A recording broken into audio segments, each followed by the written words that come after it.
Hello, Next community. How's everybody doing this evening? So I thought I'd cover a couple topics. Daniel, hey, it's been a nice Valentine's Day for me, my brother. I got your two NeXtstations and the turbo color are all buttoned up. So we're gonna do a final run here. Got Matt was nice enough to do the new caps for us over the weekend. And so he brought the board that, the other board was DOA. So I had a new old stock Next mono station board that he brought in. We did the new Austrian caps, turned out really nice. So we've got new RAM, and this one has a blue scsi 2 in it, and this one has the Zulu scsi 2.0. And so we're going to have a little impromptu race again to the boot screen, and then we'll launch a couple apps. As one guy pointed out, the only thing you've done is prove that your scuzzy bus is not as fast as the cards. And I'm like, thinking about that, I was like, well, yeah, maybe, but it seems like there's a lot of pretty identical code the way that they race to the login screen. It's about the same speed. Now, last time I had one of Brian Archer's amazing sound cards. And, thanks to the 3D guys as well, going overtime. Here's an example where you can put the sound card internally into a NeXtCube that some guys came up with a bracket. That's Brian's card. This is an earlier version that required the a ROM chip coincidentally found in a Next laser printer. It's amazing the extent that we go to get these good old Next up and running. The later versions that I just got in have an actual ASICs chip. So he actually received some from a former guy at Next, and those have been selling pretty good. I appreciate everybody's business as well. Now, another thing, Next had CD quality sound, okay? So computers up until that point, pretty much they just went beep. And Next teamed up with Sony and created a sound card with a built-in, capability for microphone and RCA jacks that did digital quality sound. So, CD-ROMs were brand new. In fact, Sony made a 1X CD-ROM, Next-branded CD-ROM drive for Next. And Next was the first company to distribute software on CD-ROM. And I remember, people were like, that's not going to be a good idea. My parents were amazed at CD-ROMs to begin with, and the music and stuff. They're like, what's that? So, at any rate, it saved having, like with version 2.1, I think there were about 30 floppy disks. So now it all fit onto a CD-ROM. And NeXtStep 3.0 was the example of the very first software on CD-ROM. Pretty cool stuff. Another way that Next was really innovative. So inside these little sound boxes, and initially in the, you'll see that 4000A monitor, and in the 4000 it had a little bit different sound card, but they actually have this sound card inside the monitor. And it has a microphone that goes to the front of in that 4000A case, the microphone's hidden in the front panel, and then they have these little speakers. Well, what's happened over time is over 30 years, you'll see that they've deteriorated, right? A lot of them. Or at the universities, I think sometimes the professors in the labs or the kids would stab through the speakers, to end the sound problem they were probably having in the lab. In some cases, like Ian, they called him the fourth Beastie Boy. He ran the network at Indiana University in the library, and he figured out how to do streaming, right? And he also hosted the Beastie Boys website. And the way that came about is he had figured out a way to cast video out onto the web, as part of the fan club. And so the manager for the Beastie Boys heard about this and contacted him, and he thought he was going to be in trouble. And he's like, no, I want you to do that for all the bands. And so he wound up going on tour with the Beasties. And he's done very well since then. He's worked with Apple. He was the head of iTunes. And then most recently, I think he was the head of Louis Vuitton, like the CEO. And then he's gone on into the crypto space. Really nice guy. But at any rate, where I was going with that, so these speakers, right, are kind of, most of them are spent. So we found a good replacement, right? So we can replace the speakers now. And so I'll probably start carrying those in inventory because I think probably a lot of people that want their Next to be able to play sound, this will be a good option.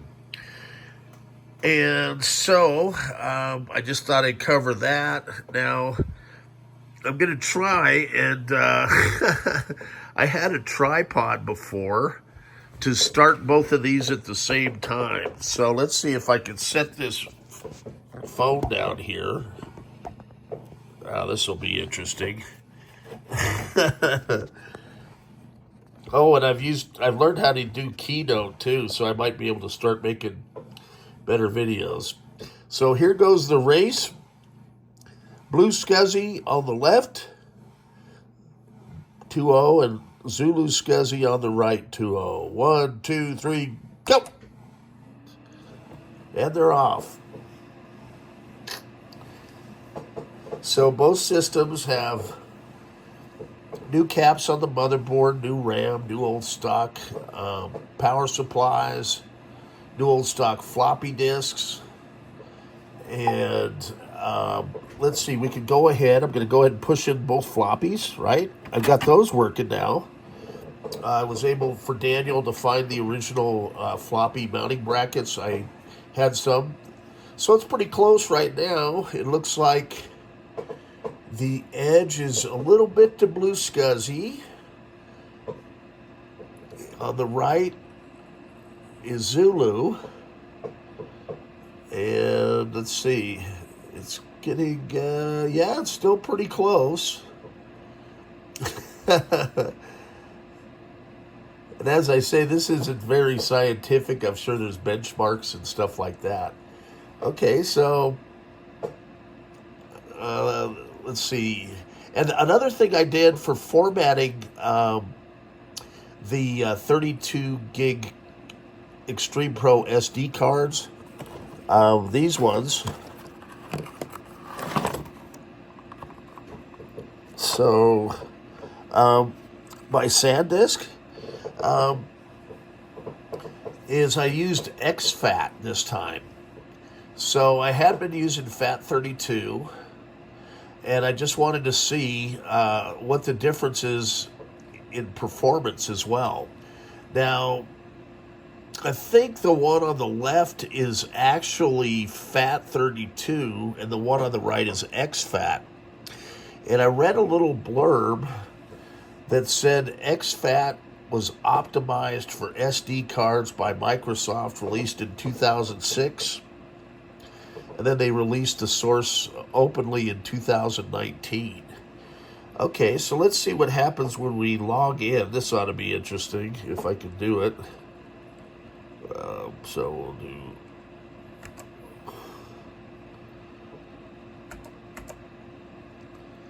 And then I'm trying to do two things at once here. And if I press enter twice, we'll see who gets to everything loading first. So that's Blue Scuzzy on the left, Zulu Scuzzy on the right. Looks like Blue Scuzzy's got a little bit of an edge. And for some reason, it just ejected the floppy disk, which is interesting. Where the one on the right is actually reading the floppy. So I'll probably put the one on the left, the floppy disk, back in. And maybe that's why Oh, it's saying it has a CRC error on the floppy, so I am not sure. That's usually indication of a bad sector on it. But we know that that disk ejects. That was one of the things I wanted to test with the. We were having it jam up before, and you'll see that it appears here on the screen. So I'm going to go ahead and eject the floppy. And to do that, you go into the operating system, you click disk, and then it'll spin here, and then there should be a way to eject it from the operating system. So we're just going to go ahead and do that. And you're going to get a little bit of a spinning beach ball here at the beginning as everything loads up.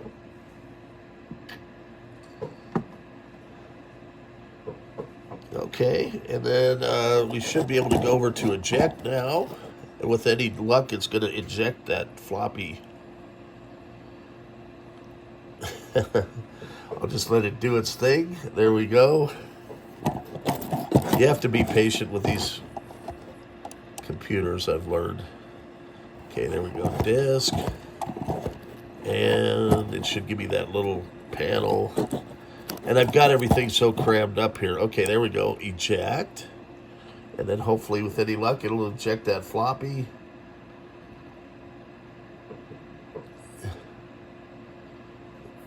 All right, here we go. Come on.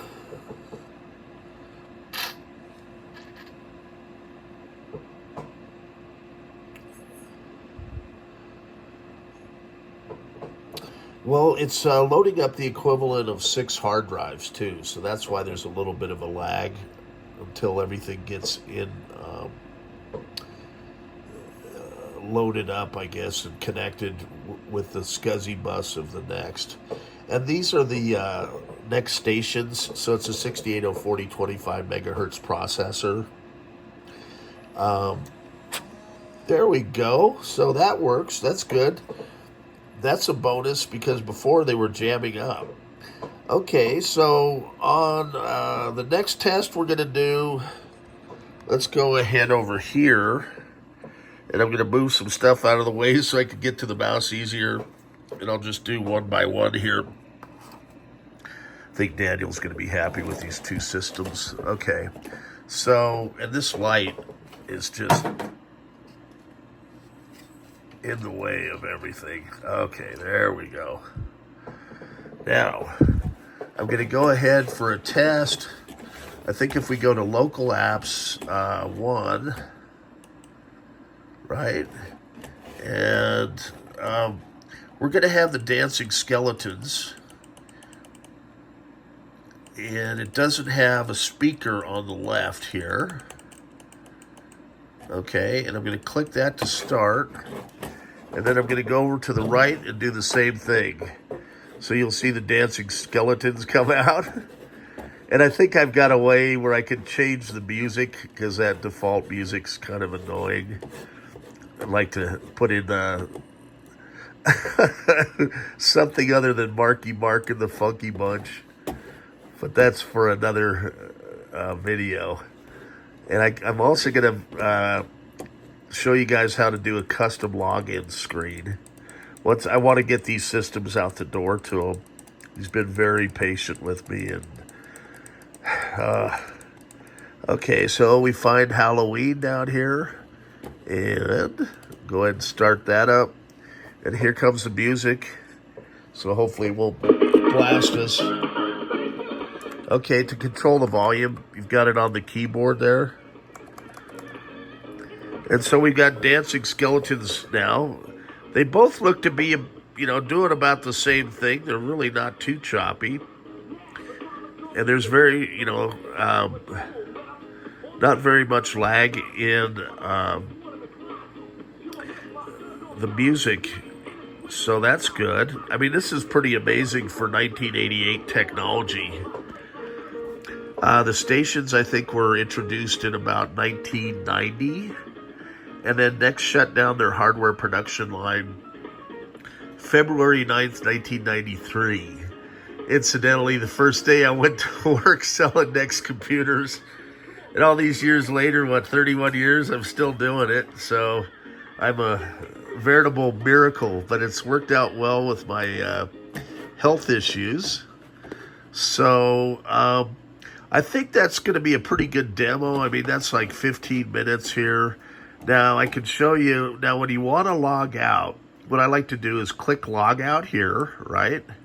That's going to bring the panel. Then I go ahead and log out with these SDs.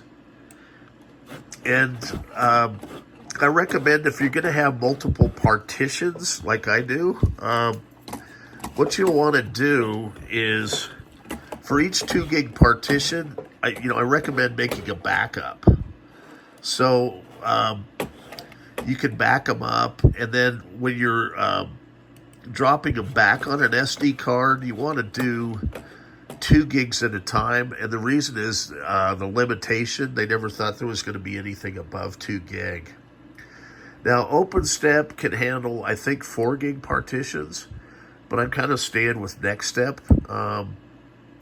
One of the things I do want to try and see if I can have NeXtstep and OpenStep on the same SD, and see if it's possible to boot into either or at the initial login. So that'll that'll involve a little foo that I'll have to try and figure out. But I'm happy to report, hey, I've got 2 new technologies working on Next hardware, which is great. And so from here we can power down, right? So you just click the power key and then turn it off. And that should just take a second.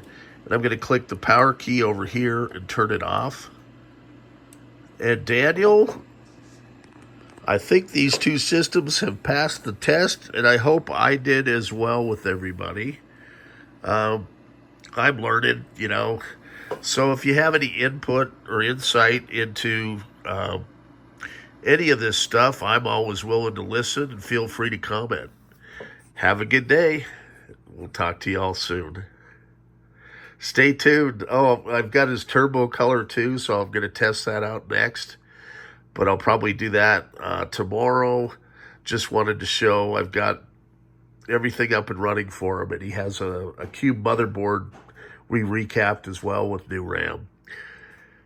And a couple keyboards and mice are going with it. I'm getting really thin on those, so I'm only selling them with systems now, until we can figure out an adapter that lets us use USB keyboards and mice. Drakeware has one.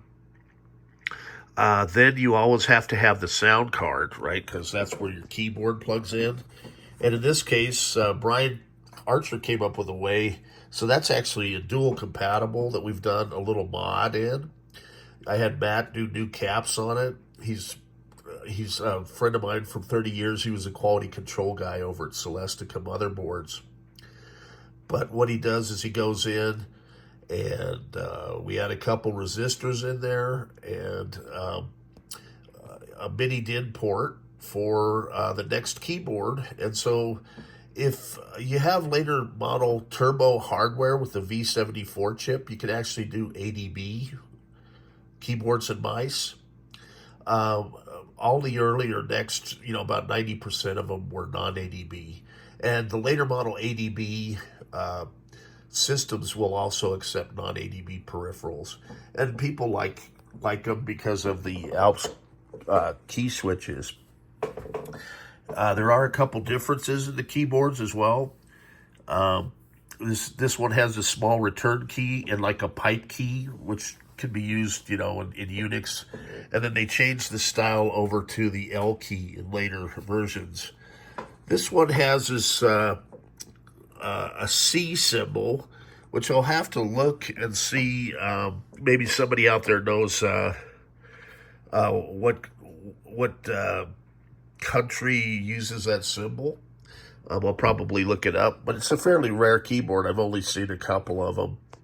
I've seen a lot of French keyboards, German keyboards, but this is a different one altogether. Okay. Well, I almost ended the video earlier, so hey, I always appreciate your time and interest in Next products, and I hope I'm informative and entertaining at the same time. This is how my desk looks most of the time because I've got so many projects going. Um, Upcoming projects I think you guys will like. I'm going to be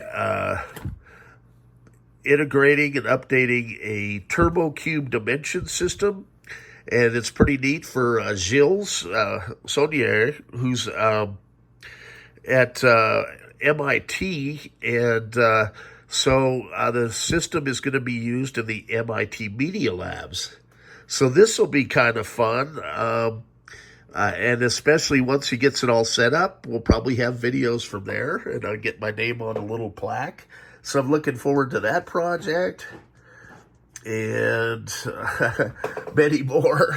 I know I've got another cube system going to Canada to a professor up there. Stay tuned. More stuff coming down the pike. Have a good day.